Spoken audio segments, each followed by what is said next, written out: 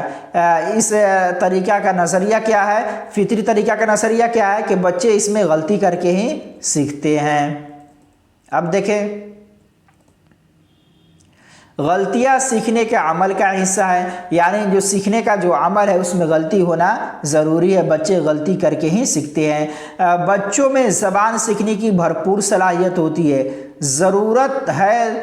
ضرورت ہے تو انہیں ماحول فراہم کرنے کی اور ان کی دلچسپی اور ضرورت کے مطابق مواد فراہم کرنے کی، یعنی بچوں میں جو زبان سیکھنے کی صلاحیت ہوتی ہے پوری طور پر صلاحیت ہوتی ہے، ہمیں ضرورت اس بات کی ہے کہ ہم ان کو ایسا ماحول فراہم کریں جس میں انہیں کسی اکتاہٹ، کسی پریشانی کا وہ شکار نہ ہو، اور پھر ان کے ضرورت کے مطابق مواد دیں۔ ایسا نہ کہ بچے پرائمری سطح پہ ہیں اور ان کے کتاب مڈل سطح کی دے رہے ہیں، ایسا نہیں کرنا ہے، بلکہ ان کی دلچسپی کے مطابق مواد دینا ہے، گتیویدیاں کرانا ہے، سرگرمیاں کرانا ہے، تب بچے جا کر پڑھائی کے معاملے میں آگے بڑھ سکیں گے۔ تو آج کا کلاس یہیں پہ ختم کرتے ہیں۔ شکریہ، جزاک اللہ۔